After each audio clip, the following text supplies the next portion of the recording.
بآیاتش ترا کار جزئی نیست کہ از یاسین او آسا بمیری. اس قرآن کی آیات سے تمہارا یہی سروکار رہ گیا ہے کہ عالم نزا میں سورہ یاسین سنا دو، جان آسانی سے نکل جائے، مشکل جو ہے مرحلہ آسان ہو جائے.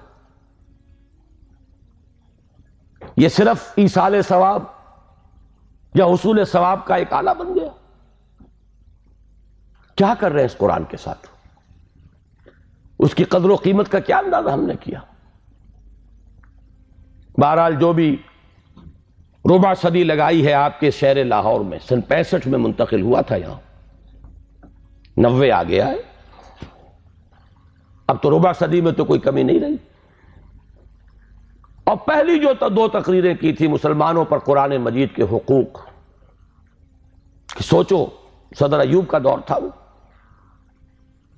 جشن منایا گیا تھا، 1400 سالہ جشن نزول قرآن. اور وہ بھی اصل میں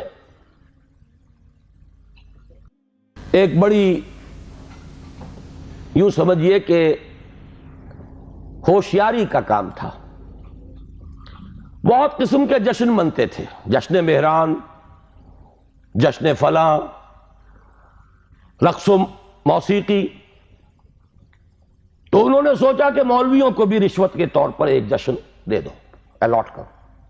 1400 سال ہو گئے، لہذا قرآن کو سونے کے تار سے لکھو. ایک تو یہ کام، اور دوسرے یہ کہ قرات کی محفل منعقد کرو. یہ جشن تھا. اس کے حوالے سے میں نے بات کی تھی کہ ہوش میں آؤ، قرآن اس لیے نازل نہیں ہوا.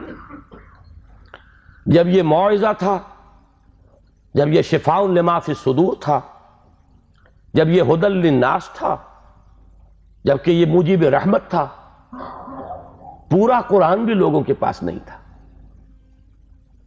کہیں پرزوں پہ لکھی ہوئی صورتیں، کہیں اونٹ کے شانے کی ہڈی پر، سکیپولا پر لکھی ہوئی کوئی صورت. شاذ کسی کو کاغذ دستیاب ہوتا تھا. کہیں مابین الدفتین تو قرآن تھا ہی نہیں. وہ تو حضرت ابوبکر نے کیا ہے، حضور کے زمانے میں تو نہیں تھا. سینوں میں جمع ہو گیا تھا.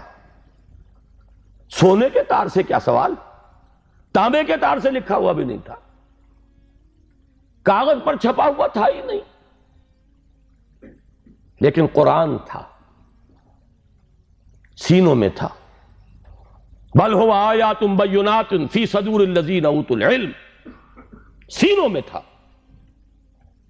اس قرآن نے انقلاب برپا کیا. آج ہم 1,000 روپے کا نسخہ جو ہے خرید کر بچیوں کو جہیز میں دیتے ہیں، لیکن یہ کہ وہ قرآن حقیقت میں نہیں ہے. لا یبقى من الاسلام الا اسمہ ولا یبقى من القرآن الا رسمہ. رسم الخط ہے.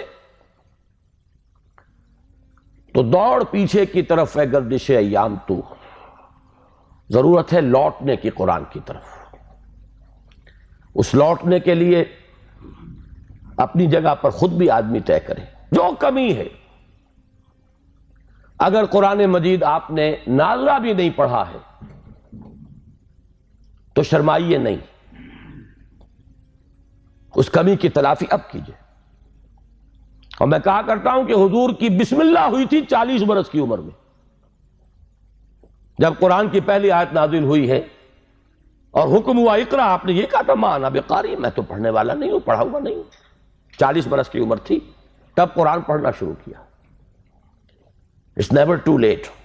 قرآن پڑھیے، قرآن سمجھیے، قرآن پر عمل کیجئے.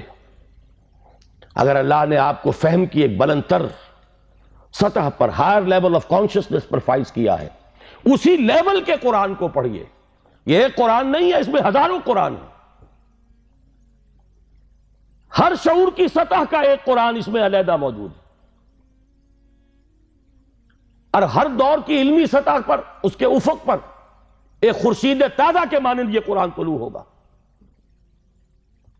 لیکن ضرورت ہے اس میں لگنے کی، کھپنے کی، اس میں ڈوبنے کی، اس میں غوطہ زنی کی. قرآن میں ہو غوطہ زن اے مرد مسلمان. اس سے ذرا آگے بڑھیے. اللہ نے دولت دی ہے، لگائیے اس کام میں. اور اللہ نے اولاد دی ہے جو سب سے بڑا ایسٹ ہے انسان کا، جو اصل صدقہ جاریہ ہے، تو لگائیے اس کام میں۔ ابھی میرے ایک بڑے عزیز دوست، بڑی قدر ہے میری نگاہ میں ان کی، ایئر فورس میں بڑے اونچے مقام پر ہیں، وہ فرما رہے تھے کہ میں نے اپنے بعض عزیزوں سے یہ کہا کہ قرآن کالج میں بچوں کو داخل کرائیں، لیکن معلوم ہوا کہ آپ کے ہاں تو وہ اردو میڈیم ہے۔ اب اونچی سوسائٹی وہ تو اردو میڈیم میں اپنے بچے کو نہیں بھیجے گی، تو آپ کوشش کریں۔ میں نے کہا کہ ٹھیک ہے، سوچیں گے اس پر۔ بات سمجھ لیجئے کہ قرآن کالج آپ کے معاشرے کی ان ضرورتوں کو پورا کرنے کے لیے نہیں ہے۔ قرآن کالج ان دیوانوں کے لیے ہے جو طے کر لیں کہ ہمارا مطلوب و مقصود دنیا نہیں آخرت،